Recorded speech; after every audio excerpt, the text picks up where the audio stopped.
ভগবানের পক্ষে পক্ষপাতিত করার কোনো প্রশ্নই ওঠে না।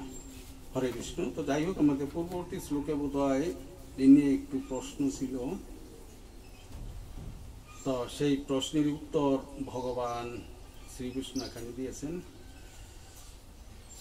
তো আমরা প্রভুপাদ যেহেতু এত সুন্দর এবং সাবলীল ভাবে এই শ্লোকের তাৎপর্য বর্ণনা করেছেন, তারপর আর আমাদের বলার কিছু থাকে না, তথাপিও আমি একটু পুনরায় একটু আলোচনা করছি। ভগবান শ্রীকৃষ্ণ সাক্ষাৎ পরমানন্দ আত্মস্বরূপ। তো এই যে কথা আমরা সচরাচর তো আমরা জানি যে ভগবান শ্রীকৃষ্ণের অসংখ্য অংশ সাংশ এবং বিভিন্নাংশ রূপে অসংখ্য প্রকাশ, অতএব দেবতাদের পক্ষপাতিত্ব করে তার কি লাভ। তো ভগবান, আমরা অনেক সময় যখন আমাদের প্রতি ভগবানের কোনো করুণা বা ভগবানের কোনো বিষয়, যখন আমরা কোনো বিষয়টা পুরোটা আমাদের এই প্রতিকূল হয়, তখন আমরা মনে করি যে ভগবান আমাদের প্রতি এই একটু অবিচার করছেন। আসলে তা নয়, সেরকম নয়। তার ফলে তার কোন স্বার্থ সিদ্ধি হবে? যে ভগবানের তার তো কোনো স্বার্থ নেই, তার কোনো কিছু নেই, তিনি কোনো কিছুর সাথে সংশ্লিষ্ট নন, আবার সব কিছুই তারই মধ্যে অবস্থান করে এবং তিনিও সকলের মধ্যে অবস্থান করেন, সে কথা তো আমরা জানি। ভগবান যেহেতু নির্গুণ, তো ভগবান নির্গুণ মানে সত্য রজ তম, এই তিনটি গুণ আমরা সচরাচর জানি যে সত্যগুণ শ্রেষ্ঠ, কিন্তু শাস্ত্রে পারমার্থিক জ্ঞানে যখন আমরা উন্নত হব, তখন আমরা বুঝতে পারবো যে সাত্বিক গুণও একটা বন্ধনের কারণ সত্যগুণের দ্বারাও ভগবানকে লাভ করা যাবে না। উঠিলে ঊর্ধ্বধার তবে তো উদ্ধার, নহিলে ঘুরিবে ব্রহ্ম 84 লক্ষ বার। অর্থাৎ এই সত্য রজ এবং তম এই তিনটি গুণের ঊর্ধ্বে যখন আমরা উঠতে পারবো, তখন আমরা ভগবানের পাদপদ্মে পৌঁছতে পারবো। তাই অসুরদের কাছ থেকে তার ভয়ের কি কারণ থাকতে পারে? ভয়, এটা তো প্রশ্নই উঠে না যে ভগবানের আবার কিসের ভয়। সমস্ত অনন্ত কোটি ব্রহ্মাণ্ড এবং অসংখ্য বৈকুণ্ঠ তার নিয়ন্ত্রণাধীন। সুতরাং সমস্ত জীব, পৃথিবী তথা সমস্ত ব্রহ্মাণ্ড এবং সমস্ত অপ্রাকৃত জগৎ বা জীব জগৎ সহ এমন কোনো ব্যক্তিত্ব খুঁজে পাওয়া যাবে না যে ভগবানের সমপর্যায় ভক্ত অথবা তার ঊর্ধ্বে। তো ঊর্ধ্বে তো নয়, সমপর্যায়েও নয়। সুতরাং ভগবান কাকে ভয় করবেন? তার তো ভয়ের কোনো প্রশ্নই আসে না। তো অতএব অসুরদের প্রতি তিনি বিদ্বেষপরায়ণ হলেন কেন? তো এখানে বললেন যে অসুরদের প্রতি তিনি বিদ্বেষপরায়ণ কেন হলেন।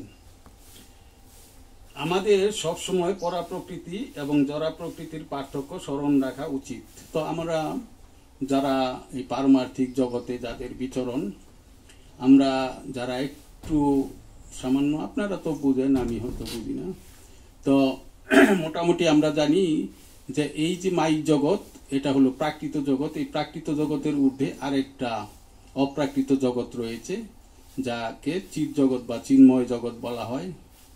এবং এই যে প্রাকৃত অপ্রাকৃত এই দুই জগৎ, তো ভগবান গীতায় সে কথা একটু আভাস দিয়েছেন যে এই প্রাকৃত জগতের ঊর্ধ্বে আরেকটা চিৎ জগৎ রয়েছে। আমি শ্লোকটা এই মুহূর্তে ভুলে গেছি। তো জরা প্রকৃতি জড়গুণের দ্বারা দূষিত। তো আমাদের এই যে জড় জগৎ, এটা জরা প্রকৃতি অর্থাৎ সত্য রজ এবং তম এই তিন গুণের দ্বারা দূষিত। কিন্তু এই সমস্ত গুণগুলি পরা প্রকৃতিকে স্পর্শ পর্যন্ত করতে পারে না। তো যখন আমরা এই জগতের ঊর্ধ্বে সমস্ত এই যে চতুর্দশ ভুবন, এই চতুর্দশ ভুবনের যখন আমরা অতিক্রম করব, তারপর বিরজার পরপারে তো বৈকুণ্ঠ, সেই বৈকুণ্ঠ পর্যন্ত বিরজার পরে যে চিৎ জগৎ বা বৈকুণ্ঠ লোক, সেখানে আর এই গুণের কোনো এই সমস্ত গুণ স্পর্শ পর্যন্ত করতে পারে না। শ্রীকৃষ্ণ পরতত্ত্ব যে কথাটা আমরা জানি যে ভগবান তো এই যে প্রাকৃত তত্ত্ব, এই প্রাকৃত তত্ত্ব বা পরতত্ত্ব, এই প্রাকৃত তত্ত্বের ঊর্ধ্বে হলো অপ্রাকৃত তত্ত্ব বা পরতত্ত্ব। ভগবান শ্রীকৃষ্ণ হলেন পরতত্ত্ব। তিনি জড়জগতেই থাকুন অথবা চিৎ জগতেই থাকুন, তিনি সর্ব অবস্থাতেই পরতত্ত্ব। অর্থাৎ ভগবান শ্রীকৃষ্ণের তো নিত্য স্থিতি গোলক বৃন্দাবনে, সে কথা তো আমরা জানি। তো তিনি গোলক বৃন্দাবনে থেকেও সমস্ত ব্রহ্মাণ্ডে, সমস্ত চিৎ জগতে সর্বত্রই তিনি বিরাজমান যোগপথ, এবং সমস্ত বস্তুতেও তার অবস্থিতি রয়েছে। সুতরাং তিনি পরতত্ত্ব। আমরা যখন শ্রীকৃষ্ণের মধ্যে পক্ষপাতিত্ব দর্শন করি, সেই দর্শন মায়িক। যে আমরা যখন, যেমন ভগবান শ্রীকৃষ্ণের ইচ্ছাতেই দেবতারা এবং অসুরেরা সন্ধি করেছিল, এবং সন্ধি করে তারা সমুদ্র মন্থন করছিল। সেই সমুদ্র মন্থনের সময় যখন অমৃতের যে কলস সেটা যখন উঠে এসেছিল, তখন সেই অমৃত পাওয়ার জন্য, লাভ করার জন্য সবাই উদ্গ্রীব হয়েছিল। সেখানে দেবতারা তো হয়েছিল এবং অসুরেরাও, এবং প্রত্যেকেই মনে করেছিল যে তারা এই অমৃত তারা আস্বাদন করবে। কিন্তু দেখা গেল যে ভগবান অত্যন্ত কৌশলে অসুরদেরকে এড়িয়ে তিনি দেবতাদেরকে সেই অমৃতের ভাগ দিয়েছিলেন। এতে অসুরেরা ক্ষুব্ধ হয়েছিল, মনে করেছিল যে ভগবান পক্ষপাতিত্ব করেছে। হ্যাঁ, এটা আপাত দৃষ্টিতে যদিও পক্ষপাতিত্বের মতোই মনে হয়, কিন্তু মূলত ভগবানের সমস্ত কর্মের পিছনে একটা মহৎ ইচ্ছা থেকে যায়। তো তা আমরা অনেক সময় বুঝতে পারি না বলি আমরা পক্ষপাতিত্ব বলি। তো আমরা যখন শ্রীকৃষ্ণের মধ্যে পক্ষপাতিত্ব দর্শন করি, সেই দর্শন মায়িক। তো এই যে জড় দর্শন, এগুলি হলো মায়িক দর্শন বা জড় দর্শন। তিনি পক্ষপাতিত্ব করার কোনো প্রয়োজন হয় না, কারণ তিনি কারোর উপরেই নির্ভরশীল নন। তা না হলে তার হস্তে নিহত তার শত্রুরা মুক্তি লাভ করে কি করে? তো ইতিমধ্যে আমরা সমস্ত বৈদিক শাস্ত্রে যে সমস্ত ভগবত বিদ্বেষী বা অসুরদেরকে ভগবান নিধন করেছেন, তারা যারা ভগবানের হস্তে নিহত হয়েছেন তারা সকলেই মুক্তি লাভ করেছেন। তো ভগবানের হাতে বা ভগবানের দ্বারা নিহত হলেও তার পরম মঙ্গলই হয়, কারণ মুক্তি লাভ অত সহজ ব্যাপার নয়, মুক্তিটা অত্যন্ত দুর্লভ বিষয়।